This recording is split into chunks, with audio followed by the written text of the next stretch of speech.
Part 4. Okay, so on the last video I was talking about King David. Now we get into the history in 1st and 2nd Kings. I neglected to mention this earlier, but the basic idea or thesis behind Robin Lane Fox's view of the Old Testament history is that the historical narrative from Genesis through 2nd Kings was composed in the generation after the fall of Jerusalem. So the generation that's in exile in Babylon or Persia, whatever it was by that time, and whose grandfather or grandfathers had been at the fall of Jerusalem. So his idea is that the fall of Jerusalem was still in living memory by the time these chronicles were put together. Chronicles in the sense of historical record, not the Book of Chronicles. And the people who were writing it down had access to the grandfathers who remembered the fall of Jerusalem.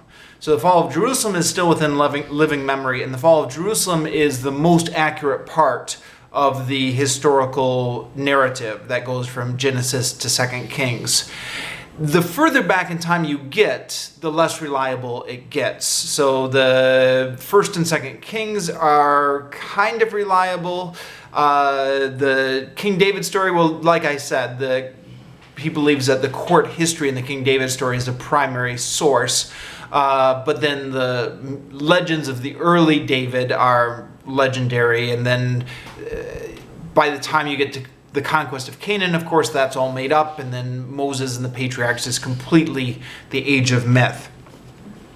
So what he says about 1st and 2nd Kings is some of this is collaborated by our other sources, the pagan sources, notably King Ahab and his father Omri, both in 1st and 2nd Kings, were real historical figures.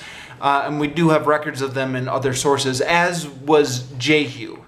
Of course, we don't have records of every single king in the 1st and 2nd Kings narrative, but we've got records of a few of them, and that's enough to infer that perhaps a lot of these other names have been lost to history for one reason or another, but may well have been historical people. But there is evidence of stuff being rearranged a bit. Notably, we've got the famous Yahweh polemic, which is kings that supported Yahweh are praised as good rulers, and kings that did not support the cult of Yahweh were praised as bad rulers. And so what Robin Lane Fox believes is going on is that some of these wars are being moved around to obscure the record that King Ahab and Omri, his father, were actually quite successful in their foreign wars. So, yeah, what does he say? The authors of Kings move around some of these stories and assigns to Ahab's reign the Syrian wars, which were from a later period. Robin Lane Fox also, I believe, says Jehu, the records we have of him, were that Israel had once been a part of a coalition against the Syrian Empire, and that Jehu betrayed that international coalition and just capitulated to Syria.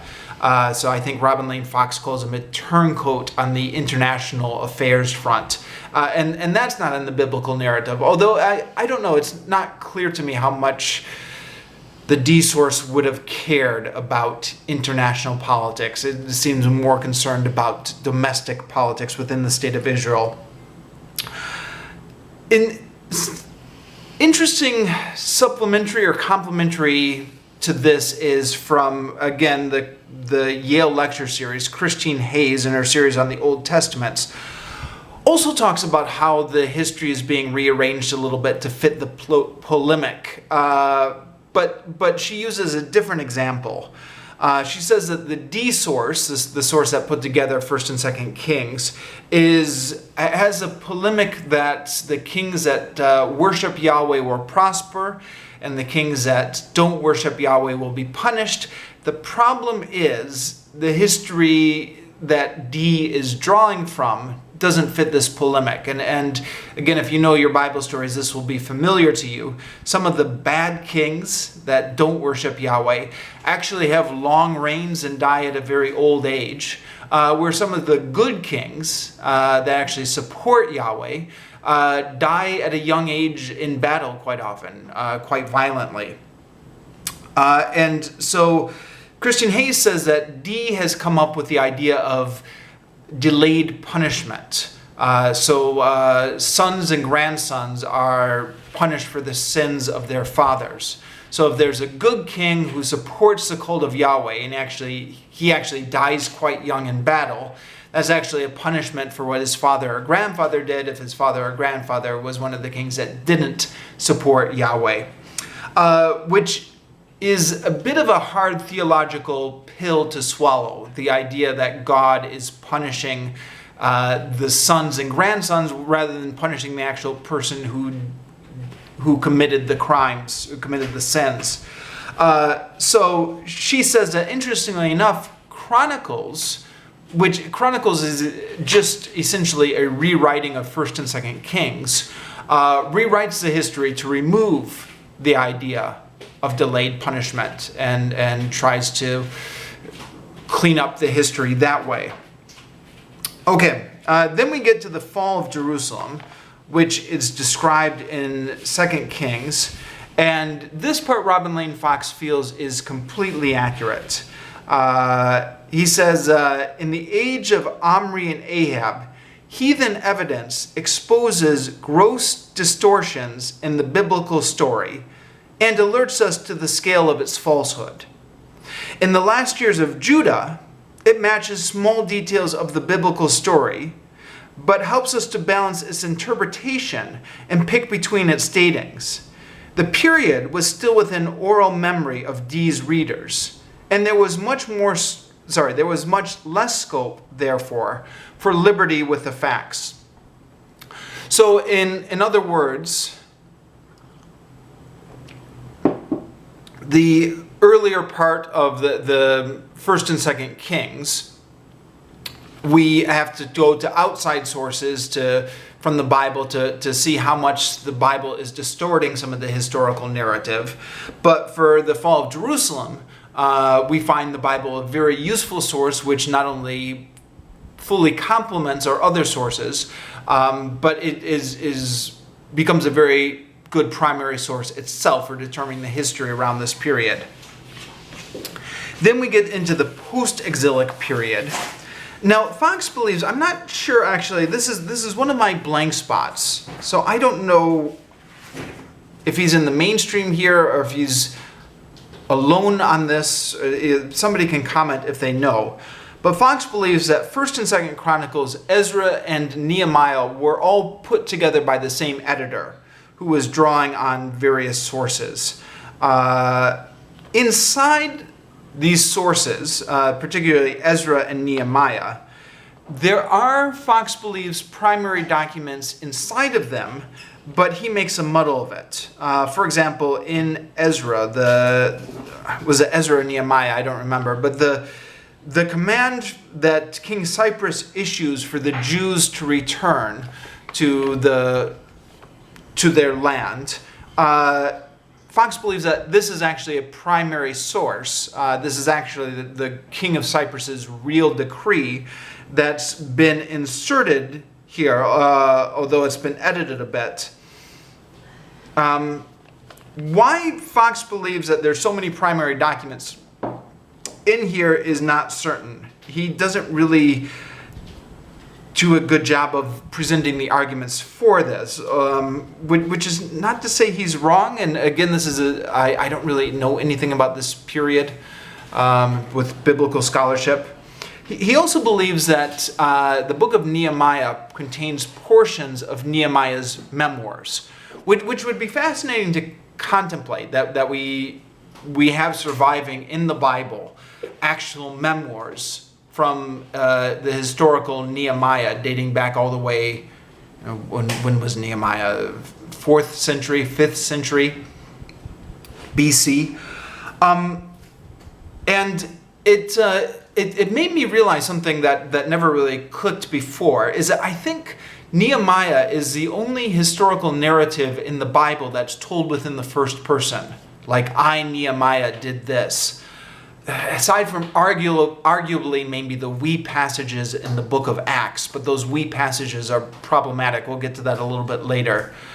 I mean, there's first-person narration going on in some of the Psalms and I guess Paul's letters and stuff like that. But in terms of the historical narrative, I think Nehemiah is the only book where you actually have, it's actually claiming to be written by the person whose name is ascribed to it, Nehemiah. And it says, I, Nehemiah, did this. I, Nehemiah, went before the king.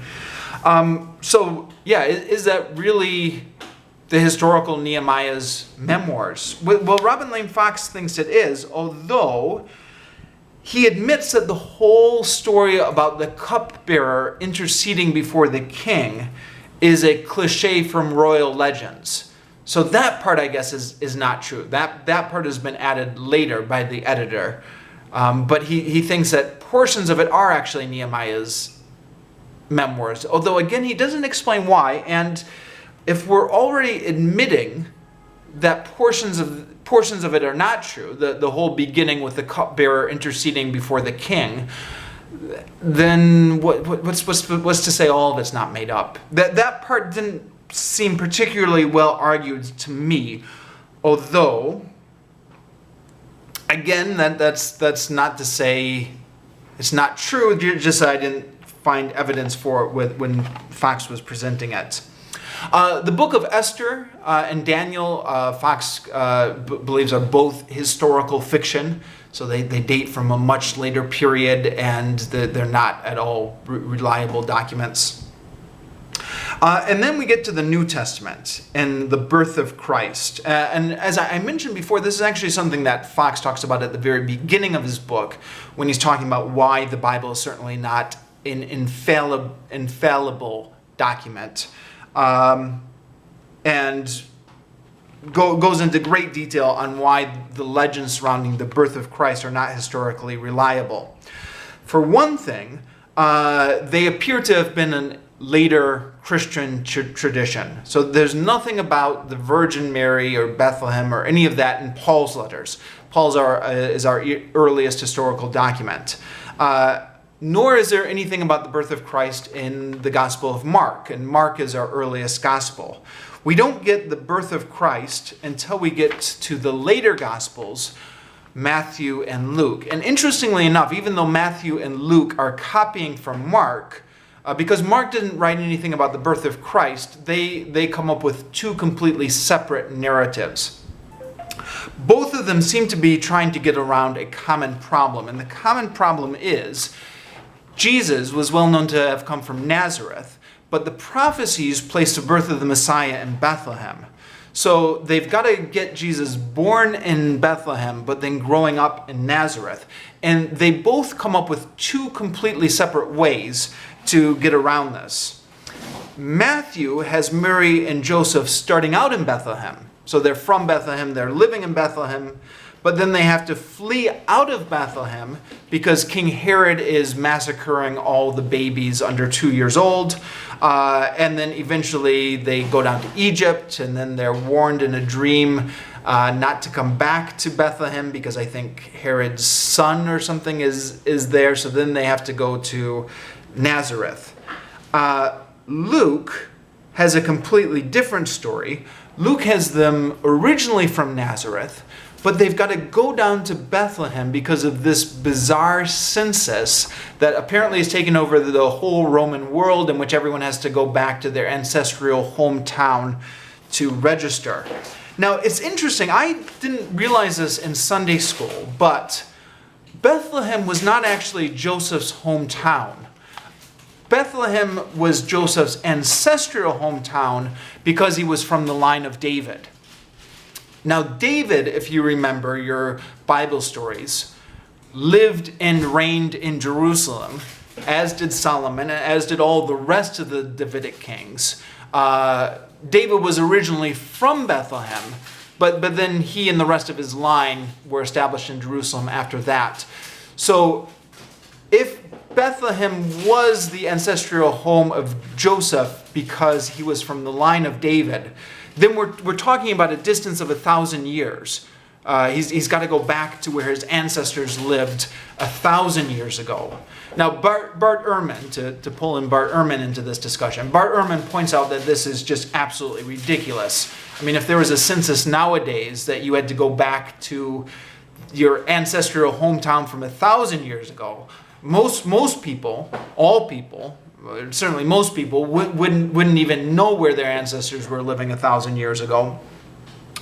If you're from the house of David, that's arguably a special case, but that certainly would not have been true for the ordinary Roman citizen.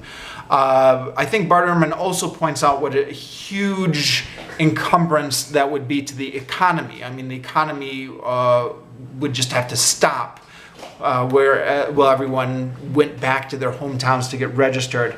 But Robin Lane Fox points out that the Romans actually didn't care where your ancestral hometown was. They wanted to register you for the purposes of paying taxes, and for the purposes of paying taxes, you needed to get registered. They need to register you where you were living now and where your assets and businesses were now. Nobody cared about registering you in your ancient ancestral hometown for the purposes of taxes. So it's just blatantly ridiculous on the face of it. But then we've got no Roman records for this. No records, no slips of paper, nothing to indicate that there was an empire-wide census, as Luke claims that there was.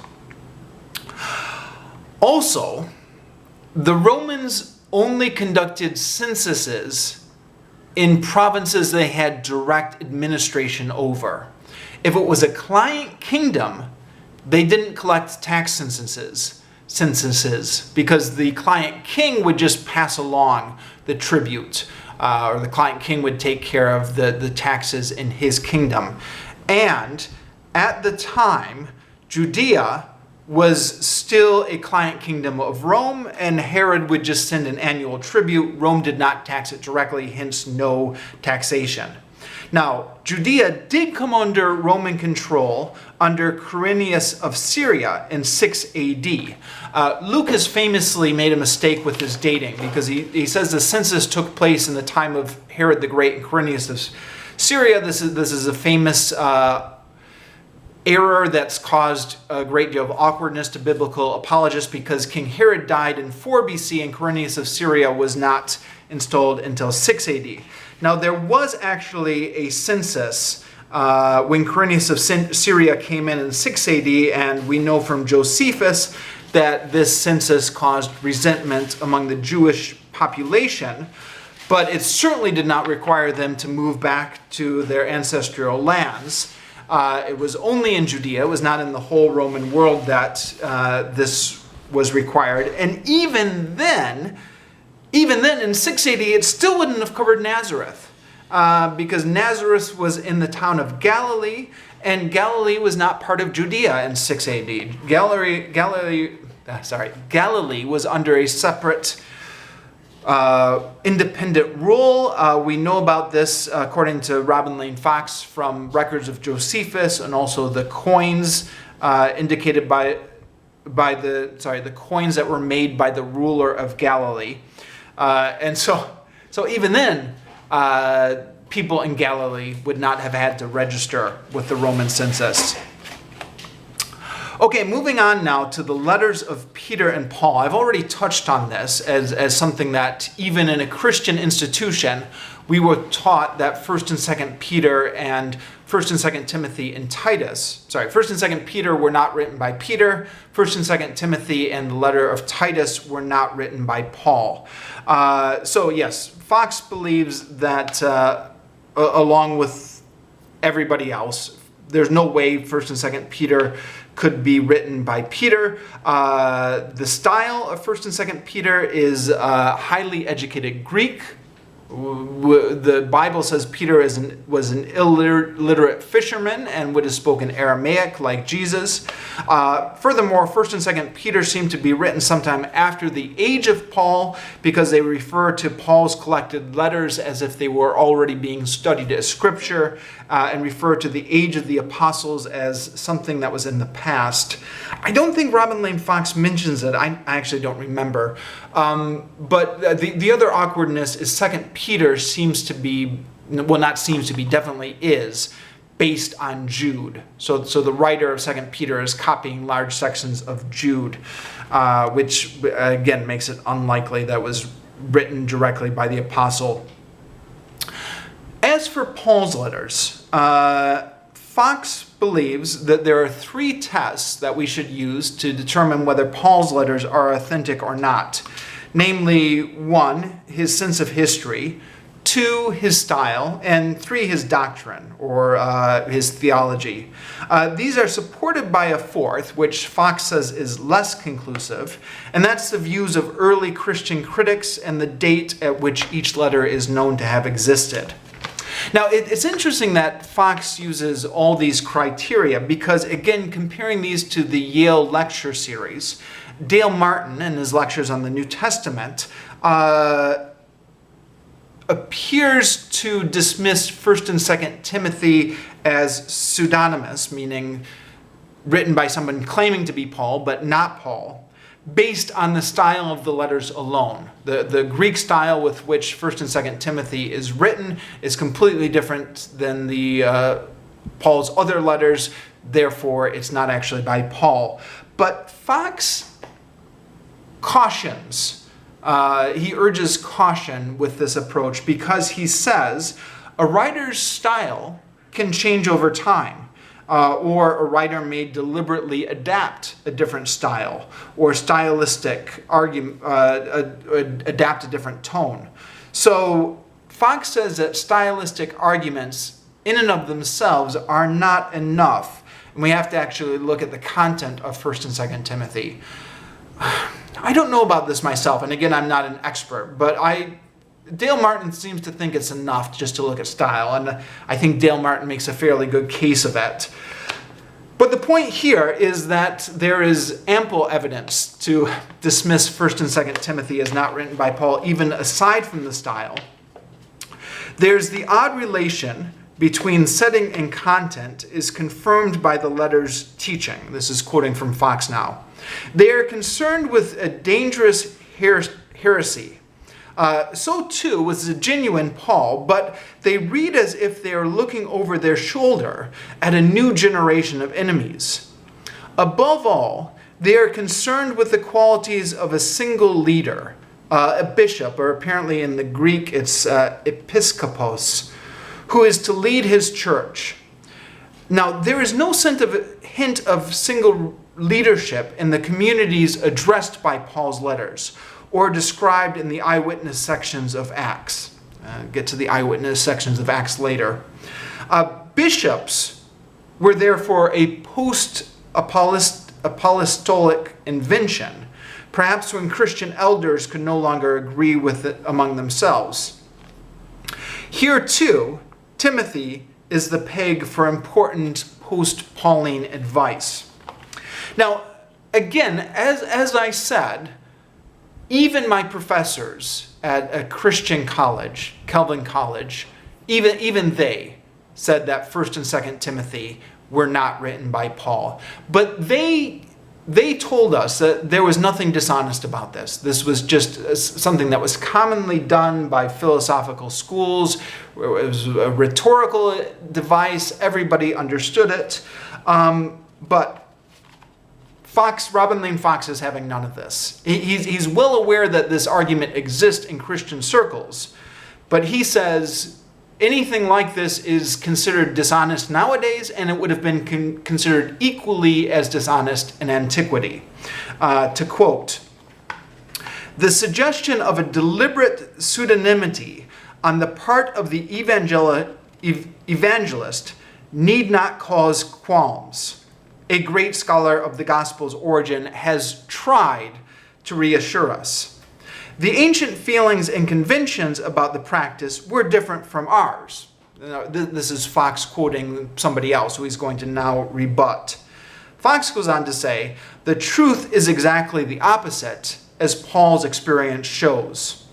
When a Christian issued fake Acts of Paul and Thecla in the 2nd century, he was promptly deposed by bishops, although he pleaded that he had been acting out of love of Paul.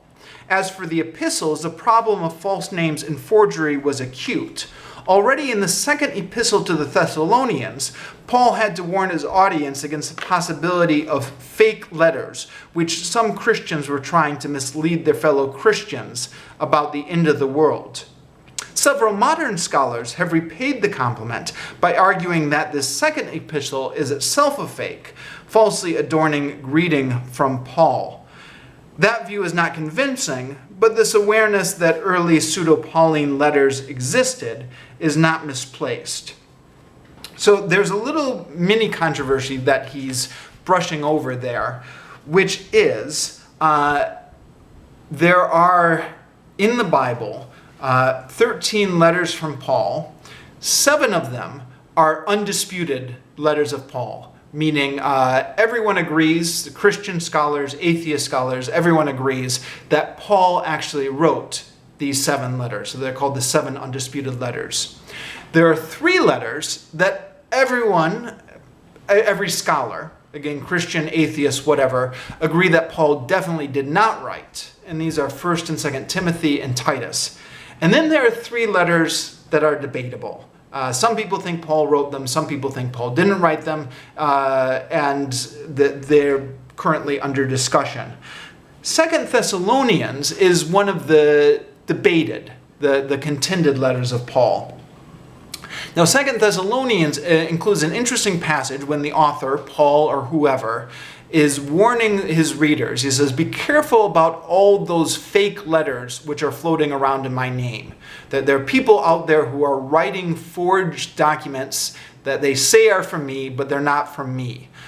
So this indicates that forgeries were a problem in the early church, and that either the historical Paul, if 2 Thessalonians really was written by Paul, did not approve of it, or else 2 Thessalonians itself was a forgery. Then the author was concerned that other people were doing forgeries that did not support his view. Okay, I'm going to stop here before getting into the authorship of the Gospels. The authorship of the Gospels is a bit of a longer discussion because Robin Lane Fox's views here are actually outside of mainstream scholarship. And that's, yeah, my time's about to run out on this video, so this is a good place to stop. Whatever happens, the next video will be the last one, I promise. But I'll see how much ground I can get through on the next video.